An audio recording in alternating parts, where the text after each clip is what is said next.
Hello guys, welcome to my YouTube channel. अभी तक हम लोगों ने वोकेबलरी को किस तरह से याद करना है और किस तरह से याद रखना है, वो किसी हद तक तो ज़रूर सीख लिया होगा और मैं ये उम्मीद करता हूँ कि आप लोग भी नए-नए वर्ड्स को इसी तरह से एक लिंक को डूडलिंग की सहायता से बनाकर उसको याद रख रहे हों और उसको यूज़ करें, अधिक से अधिक यूज़ करें ताकि जल्दी से जल्दी आपको इसको याद रहे। एग्ज़ाम सामने हैं, बहुत सारे एग्ज़ाम आप दे भी रहे होंगे। अगर इनमें से कोई वर्ड आ जाता है तो वो स्किप ना हो, गलत ना हो। मैं फिर से एक बार रिपीट करूँ कि जितने भी साइनो एंटो मैंने इसमें दिए हैं वही एग्ज़ाम में हों, ऐसा नहीं है। मैंने जानबूझकर इसमें कुछ अलग ढंग के साइनो या एंटो लिए हैं। थोड़ा इसको आप हार्ड बोल सकते हो ताकि आपको एग्ज़ाम में कभी प्रॉब्लम ना हो। तो इसी होप के साथ मैं आगे बढ़ता हूँ कि आपको मेरा क्लास अच्छा लग रहा होगा। इसके लिए थैंक यू वेरी मच मुझसे दोबारा जुड़ने के लिए। चलिए नेक्स्ट वर्ड हम करते हैं। नेक्स्ट वर्ड हम लोग हमारा है काम। काम का मतलब क्या होता है? तो बहुत सिंपल वर्ड है, सब जानते होंगे। काम, काम मतलब शांत, शांत रहना उसको बोलते हैं काम। तो ये एक एडजेक्टिव है और अगर आप शांत हैं तो ये पॉजिटिव वर्ड को शो करेगा। अब चूंकि ये अगर पॉजिटिव है तो ये भी पॉजिटिव होगा चूंकि ये इसका साइनो है, और ये नेगेटिव होना चाहिए चूंकि ये इसका एंटो है।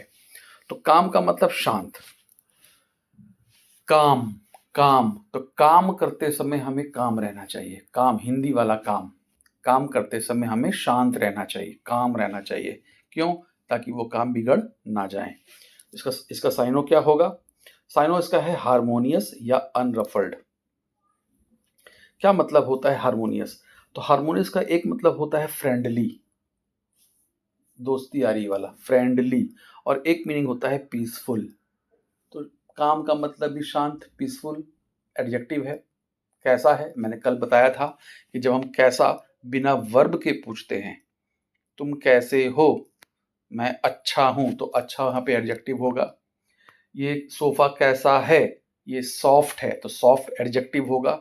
तो कैसे वर्ड के साथ अगर हम वर्ब को लाते हैं तो वो एडवर्ब कहलाता है, और जब कैसे के साथ हम वर्ब नहीं लाते, वर्ब का मतलब मेन वर्ब नहीं लाते, तो उसमें एडजेक्टिव होता है।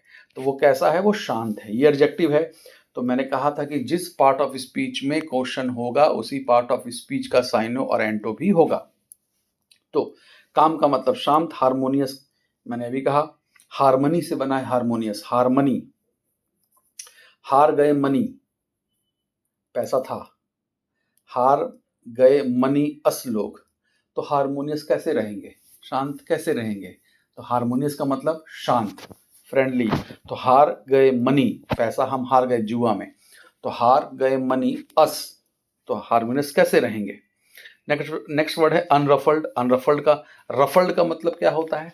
रफल्ड में यू एन जुड़ा हुआ है, तो रफल्ड का मतलब होता है पूरा कंफ्यूजन का स्थिति है, और ऐसे कंफ्यूजन की स्थिति में मैं इमोशनली बहुत ही अपसेट हूं, तो जब मैं अपसेट रहूंगा तो मैं शांत नहीं रहूंगा। रफल्ड का मतलब शांत नहीं रहना, अशांत रहना। लेकिन यहाँ पे अन लिखा हुआ है, अनरफल्ड, तो इसका उल्टा हो जाएगा। अनरफल्ड मतलब शांत, अनरफल्ड का मतलब शांत। तो देखते होंगे जब हम लोग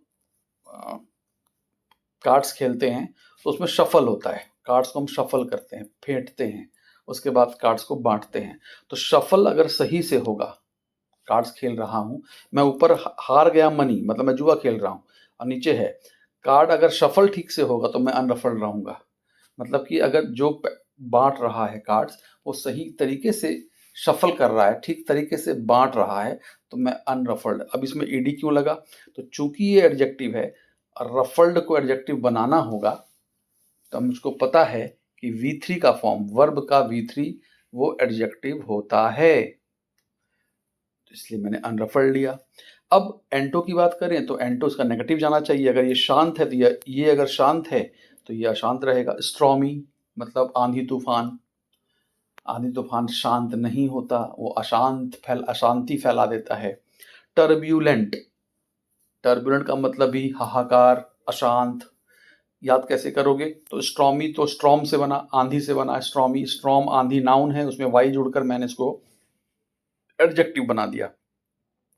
टर्बुलेंट क्या है? तो अगर इस एन टी को हटाकर, इस जो टी है इस टी को हटाकर मैं यहाँ सी ई जोड़ दूं, टर्ब्यूलेंस, टर्ब्यूलेंस, तो एक नाउन बन जाएगा। एन टी कभी किसी भी सेंटेंस जो जिसमें ई एन टी होता है वो एडजेक्टिव होता है, और अगर मैं उस ई एन टी को हटाकर ई एन सी ई कर दूं तो वो नाउन बन जाता है।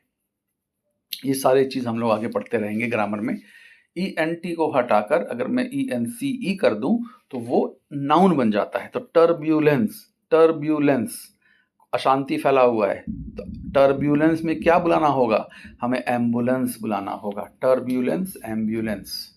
तो टर्ब्यूलेंस आप याद रखोगे तो आपको टर्ब्यूलेंट भी उसका एडजेक्टिव फॉर्म याद रहेगा। आगे बढ़ते हैं। नेक्स्ट वर्ड है कैलवस। ये हम लोग पहले भी पढ़ चुके थे, हार्श। ये पीछे भी ये वर्ड आ चुका है कहीं। कैलवस मतलब हार्श। तो इसका वहां पे उसका ऑप्शन क्या था मुझे नहीं याद, जो भी हम यहाँ की बात कर लें। यहाँ पर है इनसेंसिटिव, तो सेंसिटिव आदमी, सेंसिटिव दिल से सोचता है, बहुत सेंसिटिव इंसान है। इनसेंसिटिव जो दिल से नहीं सोचता। तो अगर जो दिल से सोचता है वो दिल से सॉफ्ट है, और इनसेंसिटिव जो दिल से नहीं सोचता वो दिल से कठोर होगा, हार्श होगा। इसलिए ये मुझे लगता है ये बहुत सिंपल वर्ड है। इंड्यूरेटेड, इंड्यूरेट वर्ब है, इसमें मैंने ईडी जोड़कर इसको एडजेक्टिव बना दिया, वर्ब का थर्ड फॉर्म जो मैंने अभी आपसे कहा अनरफल्ड वाले केस में। इंड्यूरेटेड का मतलब क्या होता है? किसी को बहुत हार्ड बनाना या अनफीलिंग कर देना, मतलब वो कुछ सोच ही नहीं पाए, उसके दिल में वो सब बात आए ही नहीं, उसको कहते हैं। तो चूंकि कैलस का मतलब हार्श था और इंड्यूरेट का मतलब किसी को बनाना, इंड्यूरेट वर्ब है, ईडी कर दिया तो मीनिंग क्या हो गया? अनफीलिंग, कोई फीलिंग नहीं है। तो इंड्यूरेटेड पीछे एक वर्ड था कल के क्लास में या परसों के क्लास में, एब्ड्यूरेट, जिद्दी। अब्दुल अपना रेट नहीं घटाता, बहुत एब्ड्यूरेट है। तो जो आदमी ऑब्ड्यूरेट है, क्या वो इंसान दिल से अच्छा होगा? ऑब्वियस है नहीं होगा। तो ऑब्ड्यूरेट लोग बहुत ही इंड्यूरेट होते हैं, दिल से हार्श होते हैं। चूंकि ये नेगेटिव वर्ड था तो ये भी नेगेटिव होगा, और ये चूंकि एंटो है तो ये पॉजिटिव होना होगा इसको। तो काइंड बहुत सिंपल वर्ड है। मर्सी मतलब दया, मर्सीफुल एडजेक्टिव बन गया मर्सी का। दयावान, तो दिल दयावान है तो दया दिखाएगा। दया कहाँ से दिखाएंगे? दिल से दिखाएंगे, दिल है, दिल अगर सॉफ्ट है तभी वो दया दिखा पाएगा, नहीं तो नहीं। Next camouflage. कैमोफ्लेज का मतलब होता है द एक्ट ऑफ हाइडिंग, छुपने का तरीका। आप देखते होंगे जितने भी आर्मी मैन हैं वो अपने फेस पर ब्लैक ब्लैक एक कुछ लगाते हैं, उसको हम लोग कैमोफ्लेज कहते हैं, एक्ट ऑफ हाइडिंग। वो इसलिए लगाते हैं कि झाड़ में अगर वो छुप जाए तो कोई उसको देख ना पाए, छुपा हुआ चीज, कैमोफ्लेज जो छुप गया हो, एक्ट ऑफ हाइडिंग, हाइडिंग मतलब छुपना। क्लोक, क्लोक का मतलब क्या? तो क्लोक का मतलब भी सेम चीज होता है, जो किसी को छुपाए। क्लोक जो किसी को छुपाए। तो लॉकर होता है, उसको मैं लोक बोल रहा हूं, लोकर, लोक देहाती वर्ड है, डायलेक्ट्स में बहुत सारा कहा जाता है। तो लॉक कर दो लॉकर में, लॉक कर दो लॉकर में, वो क्लोक हो जाएगा, छुप जाएगा। लॉकर में मैंने लॉक कर दिया, वो क्लोक हो गया, वो छुप गया। डिस्गाइज, डिस्गाइज का मतलब भी सेम होता है, डिस्गाइज का मतलब भी सेम होता है, जो छुपाता है। तो these guys, D I S को दीज पढ़ लो, और GUIS को आप GUYS पढ़ लो। तो दीज गाइज हमसे डिस्गाइज करते हैं, बहुत सारी बातें छुपाते हैं। दीज गाइज ये सारे बच्चे, ये सारे लोग हमें डिस्गाइज करते हैं, बहुत सारी चीजें छुपाते हैं। तो अगर ये कोई चीज छुपाएगा तो ये चीज उसको रिवील करेगा। रिवील का मतलब होता है सामने लाना, प्रकट करना, किसी के सामने प्रस्तुत करना। हाइड का उल्टा रिवील। तो एक वर्ड होता है व्हील, VEIL। व्हील का मतलब क्या होता है? व्हील का मतलब होता है पर्दा, घूंघट।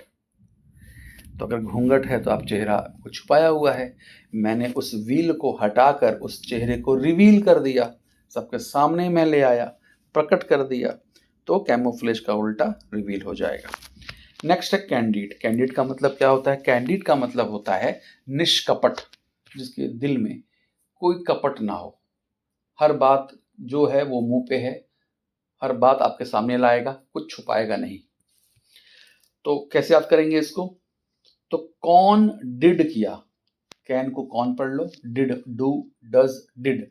तो टीचर पूछ रहा है स्टूडेंट से कि कौन डिड किया, सही सही बताओ, सॉरी, कौन डिड किया कैंडिड होकर बताओ, मैं उसे माफ कर दूंगा। कौन डिड किया सही सही मतलब कैंडिड होकर बताओ, मैं उसे माफ कर दूंगा। ब्लंट, ये वर्ड शायद पहले भी था। ब्लंट का दो मीनिंग होता है, नॉट शार्प, पेंसिल का नोक शार्प नहीं है तो वो ब्लंट है। चाकू से हम कुछ काट नहीं पा रहे तो उसका धार जो है वो ब्लंट है।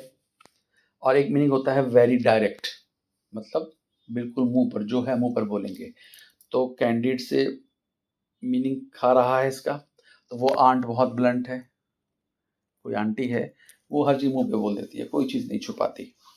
नेक्स्ट मीनिंग है ब्लफ। ब्लफ का मतलब होता है, एक तो मीनिंग होता है टू चीट, किसी को चीट करना।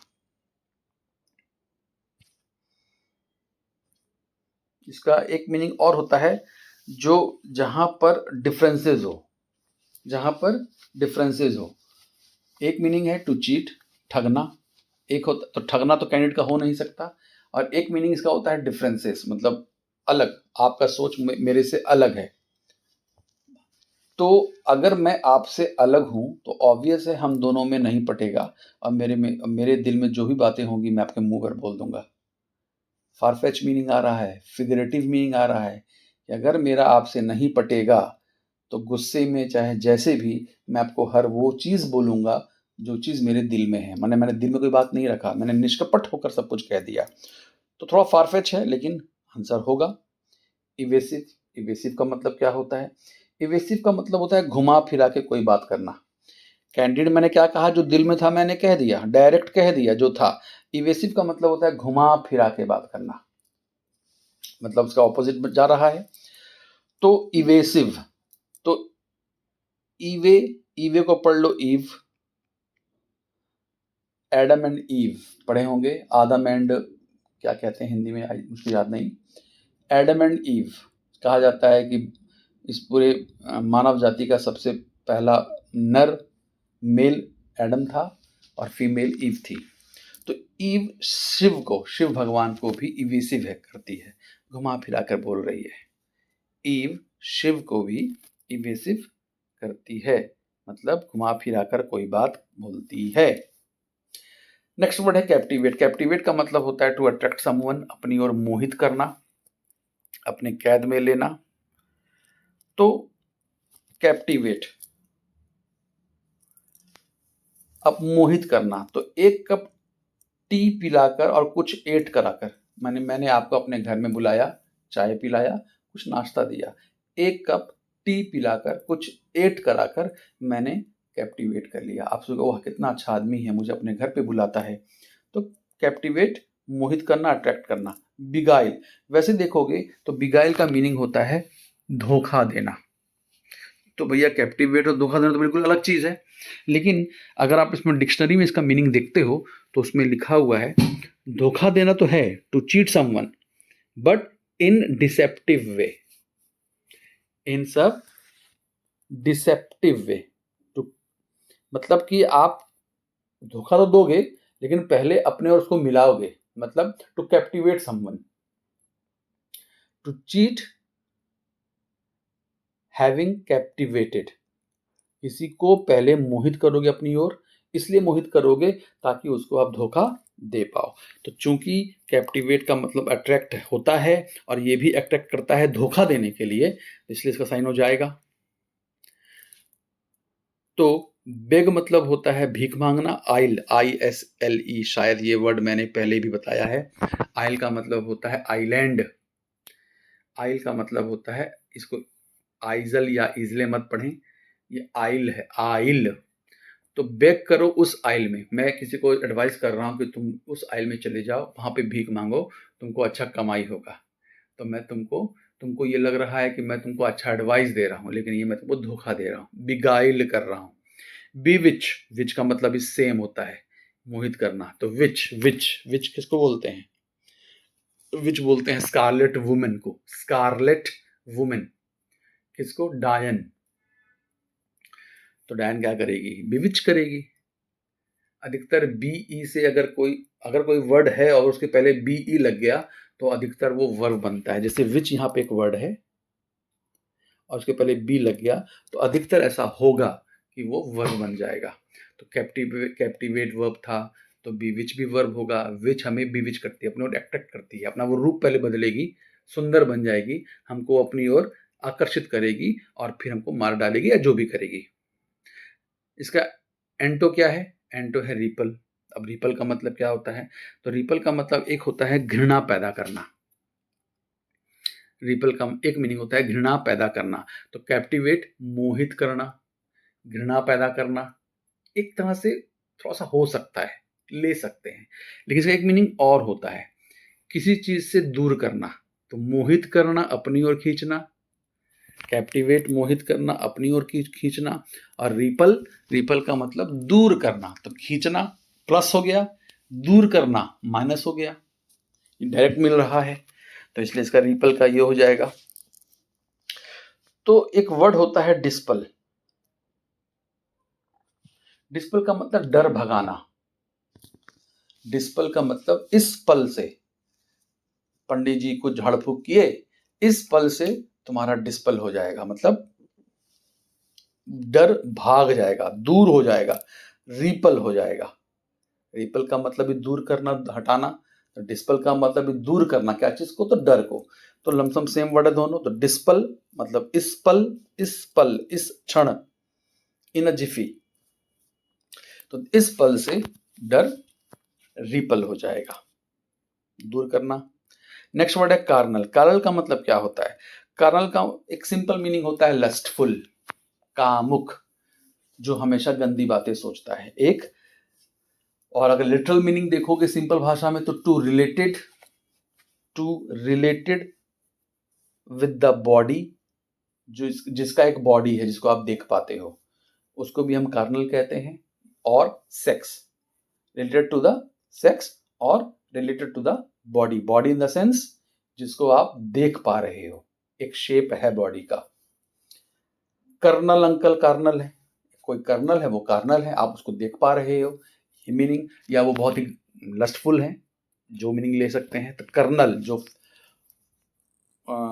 आर्मी में होता है, कॉलोनल, कर्नल जिसको बोलते हैं।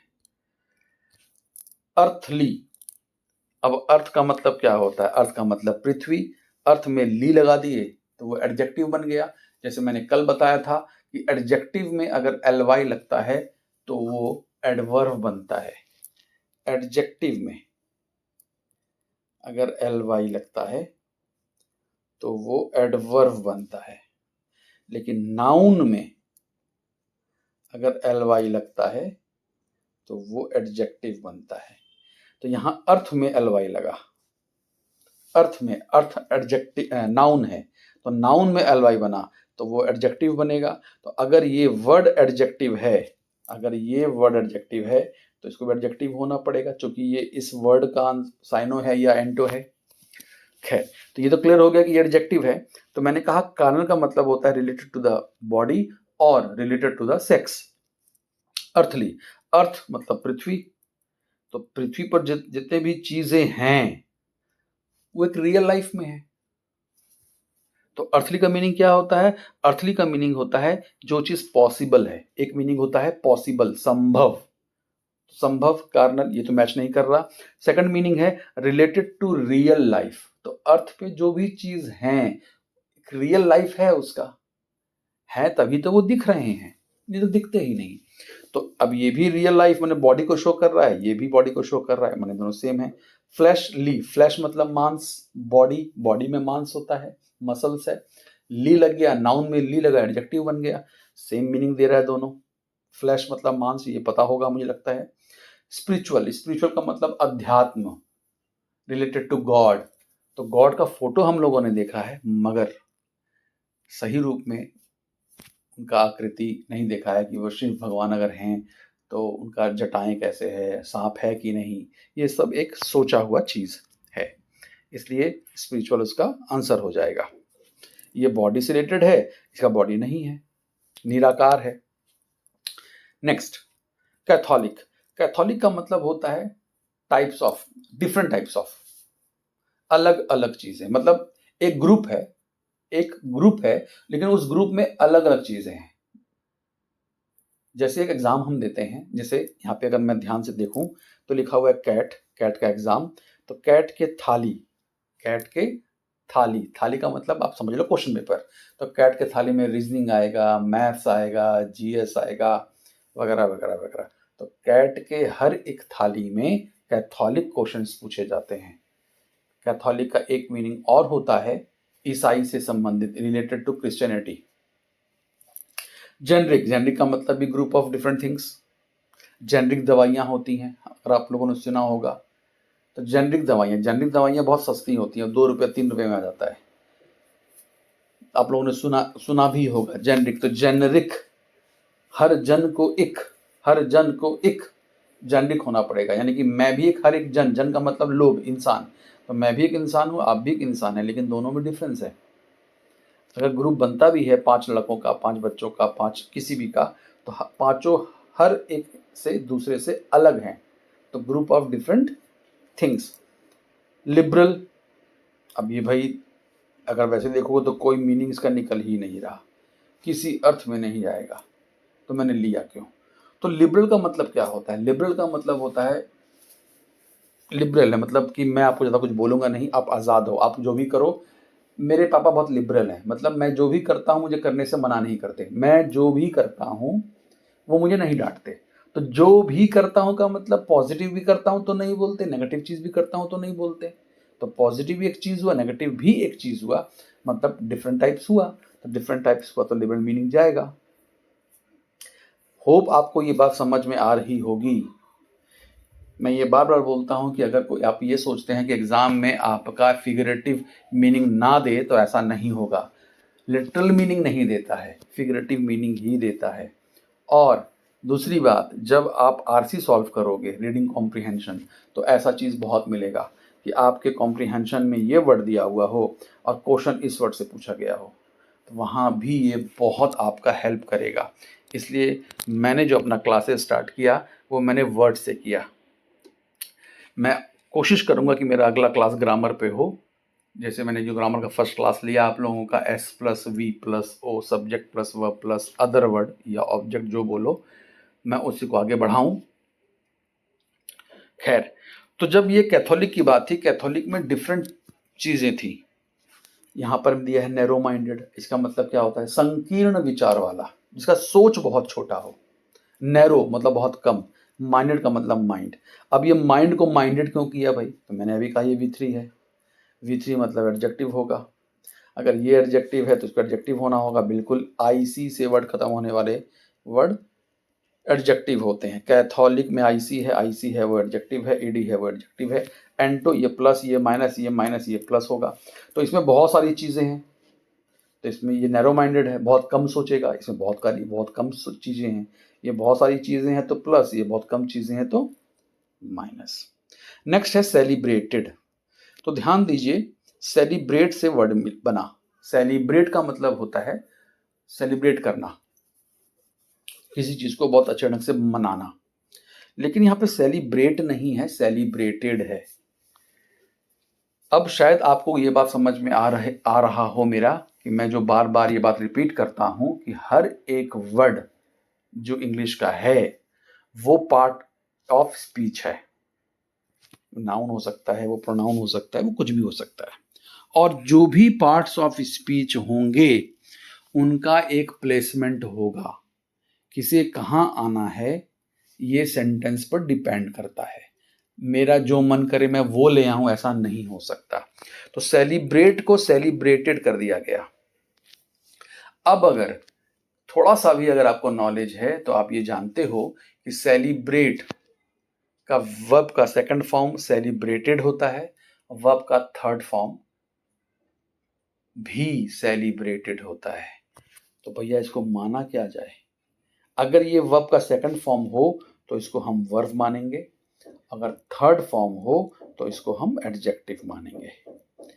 अधिकतर साइनो एंटो में अगर ईडी वाले वर्ड मिले, अधिकतर अगर मिले तो उन्हें एडजेक्टिव ही, माने ऑप्शन में एडजेक्टिव ही मिलता है, मैं ये बोल रहा हूं। तो एक्लेम्ड ईडी, ईडी अस मतलब एडजेक्टिव। इस ईडी से तो मैं कंफर्म नहीं कर पाया क्योंकि हो सकता है ये भी V2 हो सकता है ये भी V2 हो, लेकिन इस यूएस से तो मैं कंफर्म कर लिया कि एडजेक्टिव है, तो इसको हमको एडजेक्टिव वर्ड लेना पड़ेगा। तो एक सेलिब्रेट अगर ये वर्ब होता तो इसका मीनिंग होता कोई चीज को सेलिब्रेट करना। होली सेलिब्रेट किया, गणेश चतुर्थी हम लोगों ने सेलिब्रेट किया, लेकिन चूंकि ये एडजेक्टिव है तो ये वर्ब का फॉर्म नहीं लेकर एडजेक्टिव का मीनिंग, इसका इसका दो मीनिंग होता है, एक सेलिब्रेट करना वर्ब के फॉर्म में और एक एडजेक्टिव के रूप में होता है फेमस, बी फेमस, फेमस प्रसिद्ध होना। तो प्रसिद्ध है आप, तो सेम चीज वहीं से मिला मुझे एक्लेम, एक्लेम से बना है एक्लेम्ड। तो ये ध्यान रखना, एक्लेम का मतलब, मैं एक्लेम पहले वर्ब की बात कर रहा हूं, एक्लेम ईडी की बात नहीं कर रहा। एक्लेम का मतलब होता है किसी का जय जयकार करना। तो हम किसका जय जयकार करेंगे? जिसको, जो अच्छा आदमी होगा, जिसको हम चाहते होंगे, जिन्होंने कुछ अच्छा काम किया होगा। धोनी ने मैच जिताया, धोनी ने वर्ल्ड कप लाया था, मैं उसका जय जयकार कर रहा हूँ। और जब मैं किसी का भी, मैं का मतलब हम सभी, किसी का भी जय जयकार कर रहे हैं, वो फेमस है। चार आदमी के बीच ही फेमस है, लेकिन फेमस है। तो एक्लेम्ड अगर ईडी हम उसके एडजेक्टिव बना दिए, ईडी ले आए, तो ये क्या बन गया? फेमस। तो इसका साइन हो गया। लायनाइज्ड, लायन शेर, शेर जंगल का राजा है, शेर जंगल का राजा है। तो आप हो सकता है स्क्वेरल को नहीं जानते हो, आप रैबिट को नहीं जानते हो, आप डियर को नहीं जानते हो, लेकिन बच्चा बच्चा लायन को जानता है क्योंकि वो राजा है। और कोई भी राजा हो वो अपने आप में प्रसिद्ध तो होता ही है, फेमस तो होता ही है।